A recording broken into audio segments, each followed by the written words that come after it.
Mas na Europa eu acho mais fácil do que no Brasil. E a outra coisa que você falou foi da editora, que você falou de 10 anos para cá. De 10 anos para cá, da editora, não, de gravadora. De você editar sua própria música. E você Gil. também ser dona do seu próprio fonograma, né? Que são duas coisas diferentes. E aí eu queria que você falasse, porque o Gil tem 100% de toda a obra. De toda a obra, tem. E foi uma coisa que você fez que a gente já... fez, que a gente conseguiu, conquistou na justiça, porque antigamente, eu nem sei aqui nessa plateia, vocês têm aqui compositores? Oh. Bom, tem vários. Então, quando a pessoa compõe, eu não estou querendo dizer se foi gravado ou não, apenas a composição. Você vai ter que editar ela em algum lugar. Então, você pode editar na sua própria editora, ou você pode editar numa editora que já tenha dentro de uma gravadora, que todas as gravadoras elas têm um departamento de edição. Esses contratos, a gente estava falando no camarim, esses contratos hoje, para mim, valem ouro.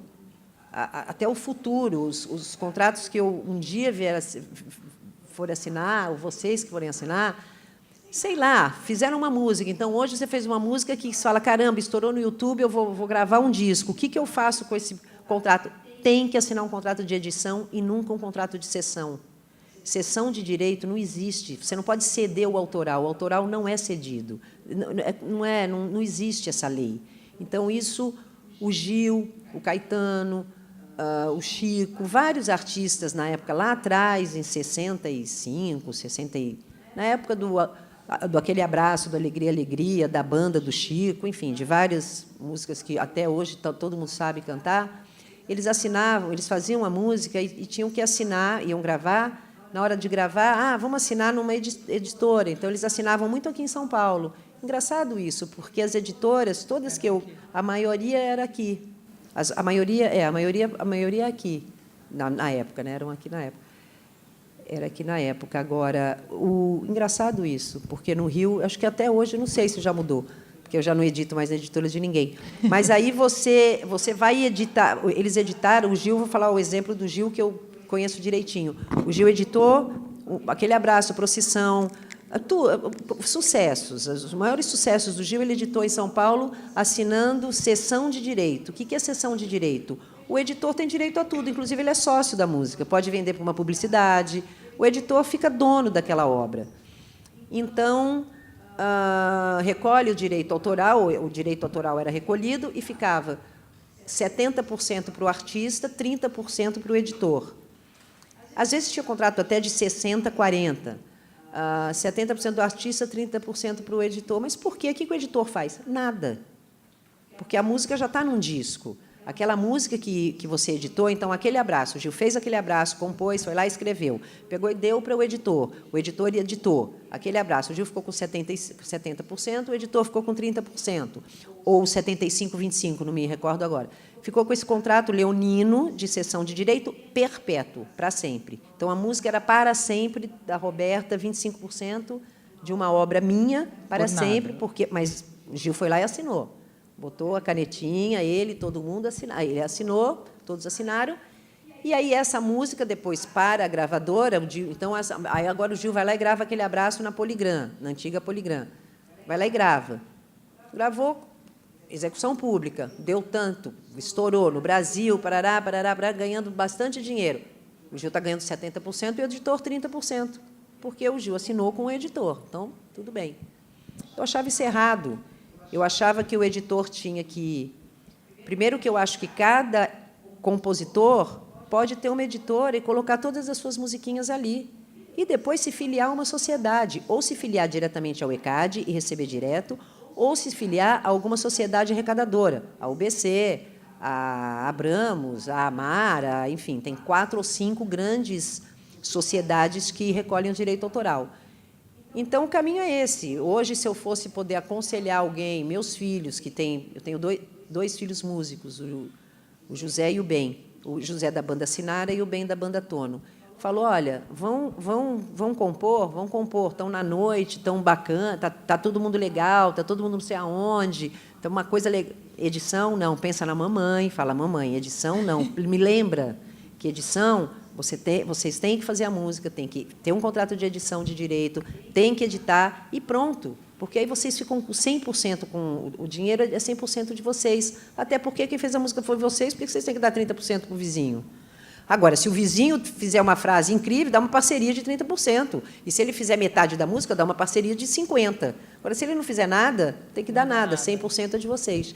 E foi o que aconteceu com o Gil. O Gil tinha 400 e tantas músicas, 100 numa editora, 150 em outra, 200 na outra, e somando tudo dava 400 e tantas músicas. Eu entrei na justiça, contratei um advogado e falei, olha, não é possível o Gil ter cedido tudo isso. A gente queria fazer um contrato de edição, não de cessão. Edição de direito, que é hoje o que a gente abriu um precedente há 20 anos atrás, e hoje nem... Até existe contrato de cessão se você acorda aquilo, mas você tem uma opção de não ceder, você tem a opção só de editar. Então, a gente demorou, ficou na justiça 7 anos, e a gente ganhou, e a premissa disso, do juiz, como é que a gente convenceu, como é que o advogado convenceu o juiz? É um direito de não querer mais, é um direito de resilição, direito de não querer mais. E eu ilustrei para você da coisa do casamento. Você promete que vai ficar casada com uma pessoa durante 30 anos. 2 anos depois você não quer mais, então você não é obrigada a ficar com aquela pessoa, você tem o direito de não querer mais. É a mesma coisa, de um contrato de cessão de um autoral. Diferentemente, só deixar claro, não é um contrato que você assina com alguém que você está dando seu carro, emprestando seu carro, fazendo alguma coisa que você comprou e está lá dividindo, é outro departamento. Eu estou dizendo do autoral. O direito autoral é assim, você pode ter isso de volta, sim. Então, a gente tem isso.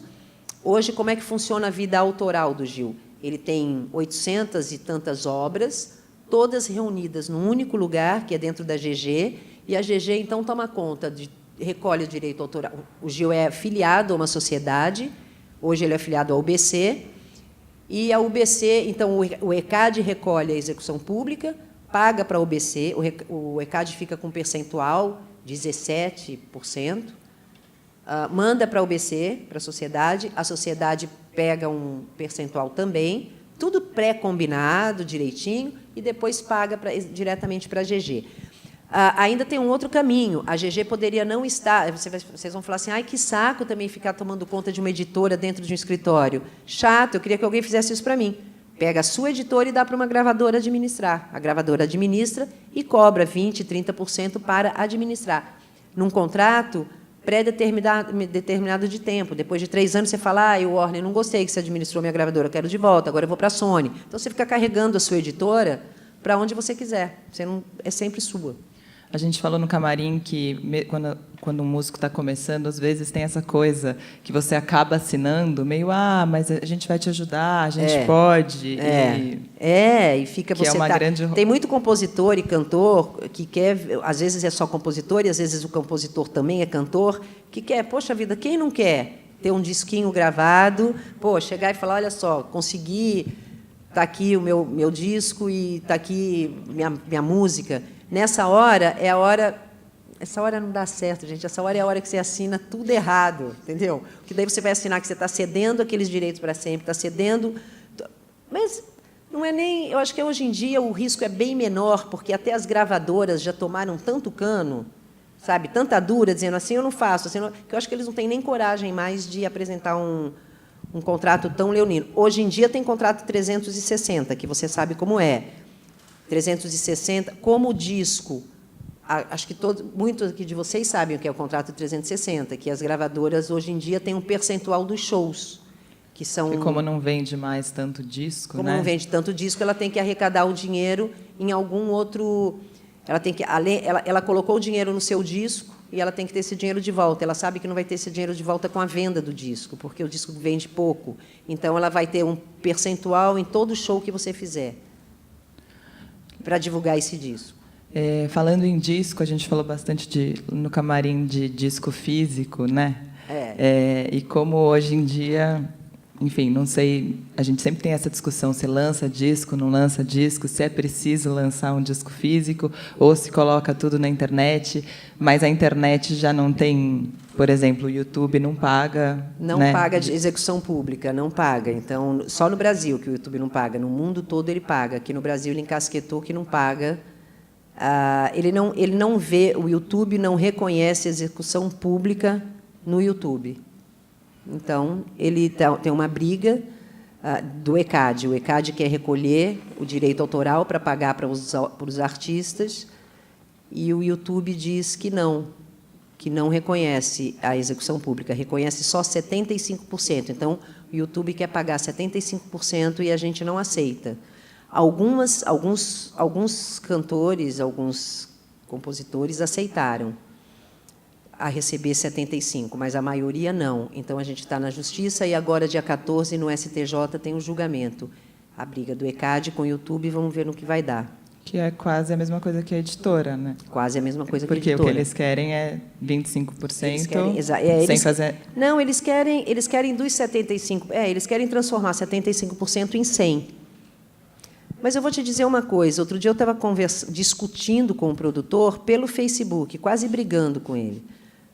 Porque ele disse assim, não, você tem que entender que tem que... Eu falei, não assinem 75%, só assina como é no mundo, 100% do direito, não assina 75%. Não, mas você tem que entender porque você tem dinheiro, tem compositor que não tem, que 75% basta. Eu falei, mas não pode ter essa cabeça tão pequena. Deixa a gente, então, que é mais forte, batalhar para conseguir os 100%, porque esse 100%, a gente não está batalhando só para a gente está batalhando para a música inteira. Se você assina 75%, você atrapalha a nossa negociação lá, porque vai ser uma defesa para o YouTube. O YouTube vai falar, olha só, eu já tenho aqui tantos artistas que já assinaram 75%, fica aí esse povinho criando caso. Só que não é isso. É uma maioria significativa que não assinou, e é uma minoria que já assinou. Então, a gente está vendo o que vai acontecer dia 14 em Brasília, que eu espero que eles reconheçam que a execução pública, a internet é a execução pública, é 100%, entendeu? Como é que o YouTube não... Bom, vamos lá, vamos ver. Americanos. E a gente também fala bastante... Quando eu falo a gente, é porque a gente está na Semana Internacional da Música, e eu acho que, de alguma maneira, essas discussões estão sempre em pauta.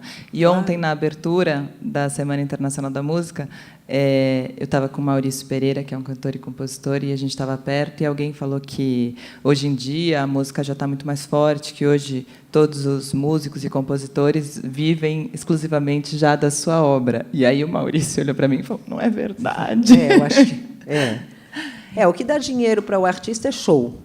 Não é? Porque você vai ali, canta 2, 3 horas, 1h30, 2 horas. O que dá dinheiro é show. Mas o autoral também dá dinheiro. O direito autoral também. Dorival Caymmi viveu a vida dele do direito autoral. Fazia poucos shows, né? E tinha poucas músicas também. O Dorival Caymmi não chegou nem a 100 músicas, eu acho. O direito autoral bem recolhido dá dinheiro. O que não dá dinheiro é de disco. E você acha que ainda vale lançar disco físico? Olha, na Europa ainda se consome mais, né? No Brasil se consome menos. Eu não sei. Eu acho que o disco é uma materialização daquilo que você quer mostrar. Você tem aquilo, porque também ter só virtual é chato. Você fala, você ouve minha música? Pega um Wi-Fi, é tão mais legal você falar, toma aqui, põe no seu carro, põe na sua casa. Tem um romance, é meio romântico também ter um disco. Sim, bem na romântico. prateleira, do que o digital. Eu acho que o disco está vendendo cada vez menos. A gravadora hoje, os presidentes falam que 65% da arrecadação é digital. Eu acho que não é. Acho que é 80%. 80% da arrecadação de uma gravadora é digital. 20% é físico. A gente estava lendo ali no camarim que até a grana que as gravadoras receberam esse ano aumentou esse ano de volta, desde não sei quanto mais de recolhimento digital, né? Totalmente de recolhimento digital. É o digital. É o digital. Sem sombra de dúvida. Muitos artistas, acho que a maioria dos artistas, hoje, pelo menos no começo, se autoproduzem, né? E aí rola aquele momento sempre que fala, tem muita gente que fala, mas não dá para fazer tudo, eu tenho que fazer isso, eu tenho que entregar o disco, eu faço minha assessoria, eu faço... rala. Mas eu fiquei pensando, o Gil, de alguma maneira, no começo também, né? Mas não tinha não tinha assim, um artista ter um assessor de imprensa. Gente, isso era tipo Hollywood ter um assessor de imprensa. Você acha que o Gil tinha um assessor de imprensa? Nenhum. Eles ficavam lá, faziam aquelas músicas e tinha um movimento, era uma outra época, era menos gente também. E a internet faz com que a gente tenha, por incrível que pareça, muito mais concorrente. Porque você está ali no YouTube, você põe no YouTube, começou ali a tocar a música da Maria, não quero, vou desligar. Você vai é muita oferta.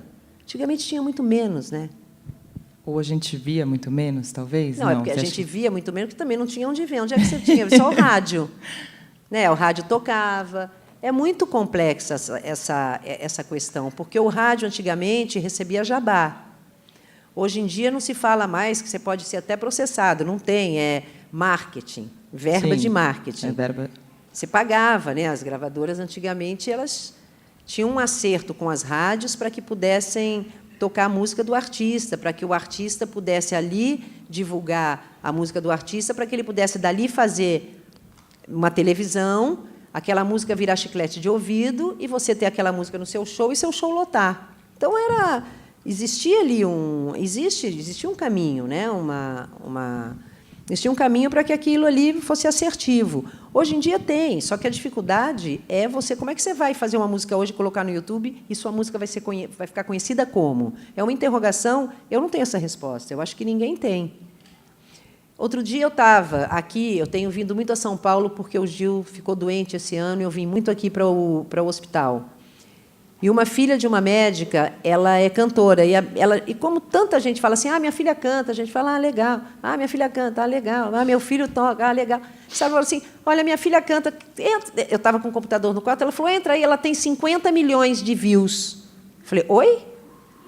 Aí ela falou, ela tem 50 milhões. Aí eu pensei, é médica, deve ter 5 mil. Não está entendendo. Ele não está entendendo. Aí eu entrei, ela já tinha 65. A mãe já estava atrasada em 15 milhões. Falei, oi? Ninguém conhece. Eu não conhecia. Quem são essas 65? Quem são esses 65 milhões de pessoas que teclam ali? Não sei. Também não sei. Era bom? Maravilhoso, ela canta lindamente. Mas tem, gente, eu vi 65 milhões de views. Falei, e é lindo, é super bem feito, ela canta lindo e tudo. Eu esqueci o nome dela, isso é horrível falar tudo isso. Mas eu posso mandar depois. Não, gente, eu posso mandar. Eu vou conseguir daqui a pouco. Pergunta. Não, senão ficou parecendo que eu inventei. Vim aqui, a Flora sentou aqui que eu inventou umas coisas. PWE, não é letrinha, não. A Flora está enganando a gente. Enganando a gente, mas eu vou mostrar. Eu vou mostrar e ela canta lindamente, mas tem um problema. Ela só canta em inglês. Ela só canta em inglês e ela tem muitos views, 60 e tantos. Ela é linda e eu fiquei impressionada com o que eu vi. Só que a médica falou assim, não, minha filha... Então, eu não sei como é que... Isso eu estou ilustrando para responder a minha própria pergunta, que foi como uma música fica conhecida no YouTube. Não sei. Não dá para saber. Eu não sei nem se o Johnny Hooker ficou conhecidíssimo no YouTube. Mas acho que foi o filme também, novela, teve música em novela. Acho que tem uma outra coisa ali que vai... Mas tem muitos artistas que só estão no YouTube. Tem muitos artistas que e que fazem shows. E ela tem público na vida real? Não. Na vida real, o YouTube não é vida real. Não. Ela não eu acho que tem, eu não sei, eu não me aprofundei, eu fiquei impactada. Vamos todo mundo lá entrevistar. Fiquei impactada, eu falei, nossa, que coisa. E aí eu tenho a ex-mulher do bem, a Bárbara Ohana, ela é cantora. Você conhece? Sim. Então, a Bárbara é cantora. E ela estava lá em casa, no Rio, e eu cheguei com essa história e falei, Bárbara, conheci uma pessoa que só canta inglês, que tem 65 milhões de views no YouTube. Ela falou, tipo, sogrinha maluca. Aí eu falei, tá bom, vem aqui. Botei, ela fez assim, oi? Inacreditável.